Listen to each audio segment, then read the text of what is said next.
Shalom. I want to start off by giving all praise to Yahweh Hashem Yahushua, by Hashem Rakor Kodash.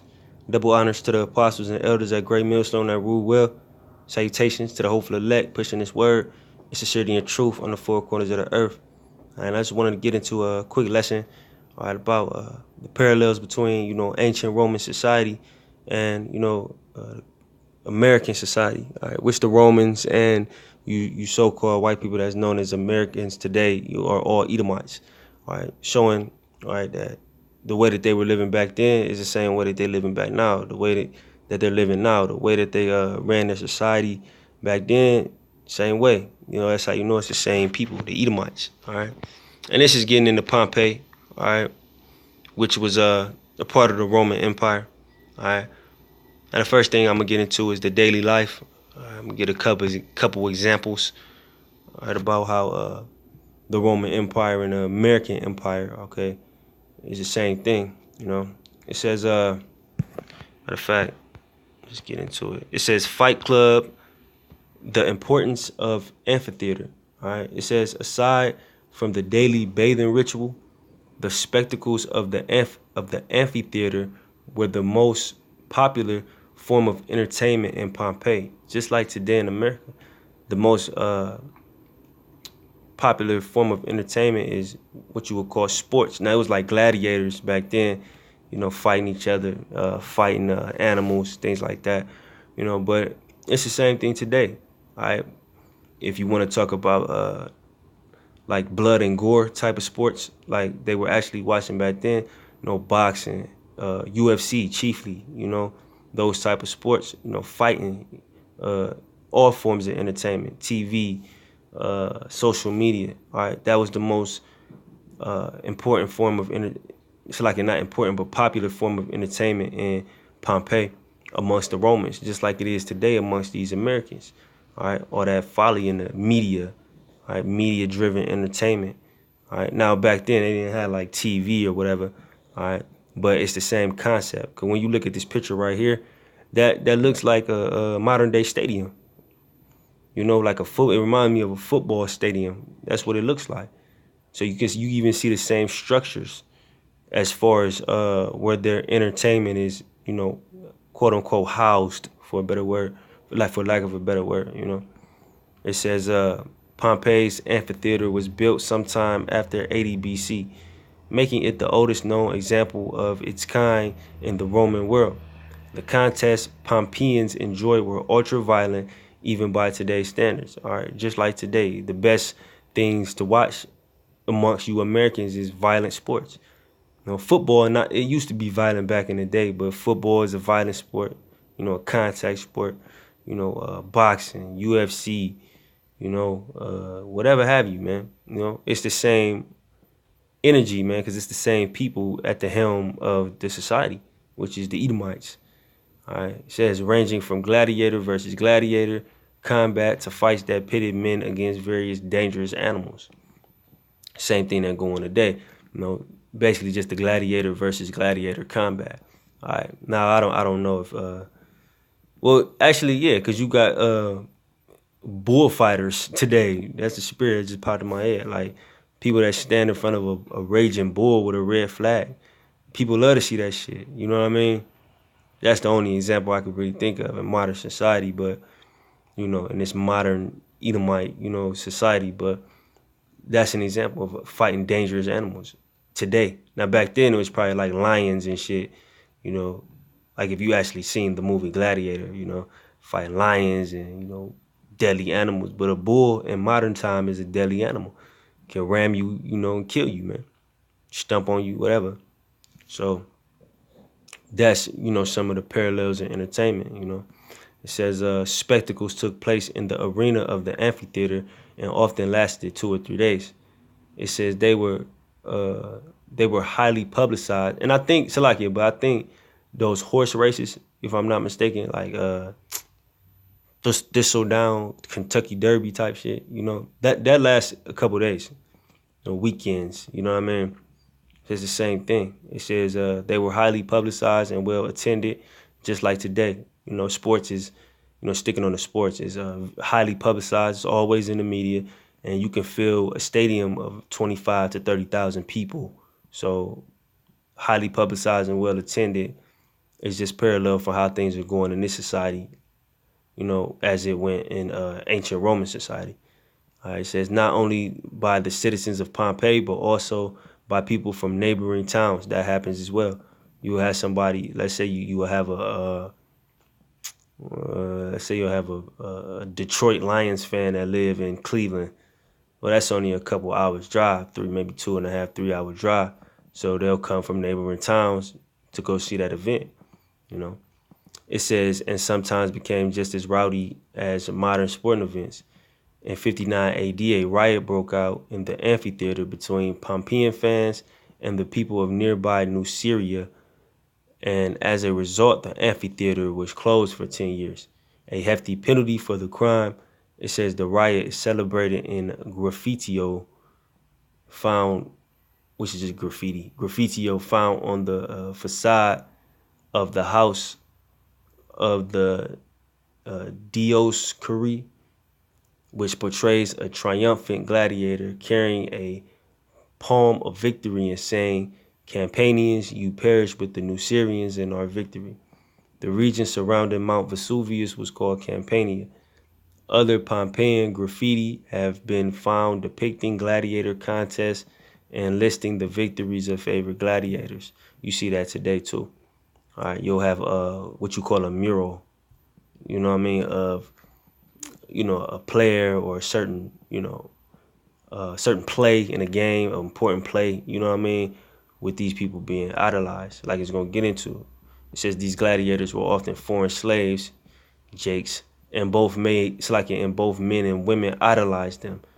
One graffitio reads, "Salatus the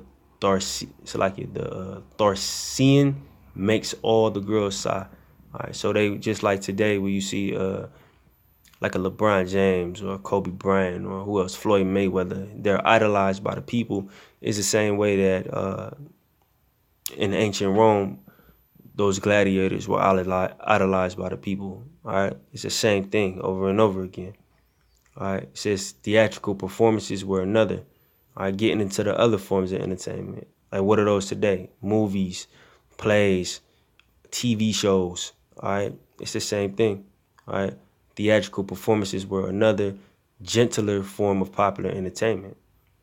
It says Pompeii's theater was an old one, built in the 2nd century BC in the Greek style, and then enlarged and modernized in the Augustan period to make it more like a Roman theater.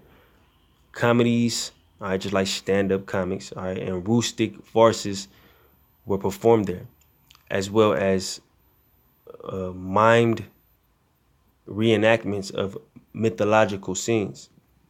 The dramas of ancient Greece must also have been popular, judging from the wall paintings depicting the famous Greek playwright Menander. A small roofed odeum or concert hall was built next to the theater in about 75 BC to provide an additional venue for musical entertainment. All right. So as you can see, as far as the entertainment goes, is a lot of parallels, all right, between ancient Roman society and American society today. All right. Now I'm gonna get into the fashion. All right, it says high fashion and heavenly adornment, Roman style. All right, it says Pompeii was a hub of trade and travel, and its wealthier residents were knowledgeable about all the latest fashion and beauty trends from Rome and beyond. And you see that today. It says Rome and beyond. All right, even fashion in other lands. And when you look at, just using like these rappers, for example, like a Kanye West or ASAP Rocky, these are two people that I've seen that are really into fashion, right? They're always talking about fashion, not only here, but fashion in Europe is the big place because it's like all them homosexual designers be over there. All right, so that shows you that back in ancient Rome, the wealthy were really into fashion, so like domestically and internationally, just like now. The wealthy are into fashion domestically and internationally. All right. It says the standard garment for women throughout the Roman Empire was the stola, a long pleated dress that was draped around the body and pinned together with brooches. It says the style of this garment was traditional and didn't vary much, which made makeup and hairstyling even more important as a way to express women's beauty and individuality, which goes on today. All right.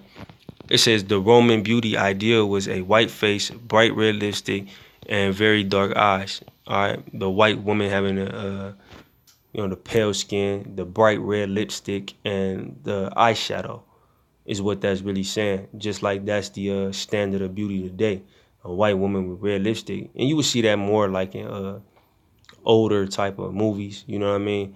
But even today, the so-called white woman is the standard for beauty. All right, that's why you got Jake, the nigga woman. All right, lightening her skin. She wears blonde hair. She has blue contacts. She wants to look like the so-called white woman because in this society, they are the standard of beauty, as it was in ancient Rome. All right. It says to achieve this look, women use foundation creams and face powder made from white lead or powdered chalk and animal fat.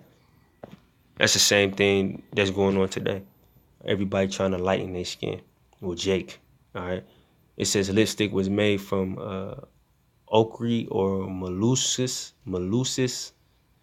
and eyeliner from soot and antimony powder. It says it's like an antimony powder. It says fashionable women washed in water perfumed with cinnamon and balsam and often use ass's milk, donkey's milk, on the skin to prevent wrinkles. And that's the same thing today. You got women using all these creams to prevent wrinkles and all of that. All right. It's the same thing over and over again, man. It says other oil-based scents were derived from spices and herbs like cardamom, saffron, lavender, rose, and orange, and were stored in small, tightly stoppered glass bottles. It's nothing but perfume. It says mirrors made from highly polished bronze or silver were, of course, essential items in the wealthy woman's beauty kit. All right. It says the blonde hair of Celtic women, usually slaves, was particularly prized for making wigs. Just like you see the damn nigga woman with a wig on, with a blonde wig, man. Or dyeing her hair blonde, whatever they do, all right? This is because they in an Edomite society. You know, like the scriptures say, envy thou not thy oppressor and choose none of his ways. That's all Jake do is choose the ways of Esau. Because Esau has exalted himself to be God in their eyes, all right? It says, but when this was not available, many women dyed their hair blonde, just like today, and used hair nets of fine gold, thread, and hairpins of bone to hold their often elaborate hairstyles in place. Fashions and hairdressing changed rapidly, much as they do today. In Pompey's early years, women favored simple chignons or buns at the back of the head, or I believe it says plaits. All right, so like if I pronounce that wrong. All right, tied back in a band. But in the last year of Pompeii built up, hairstyles became popular.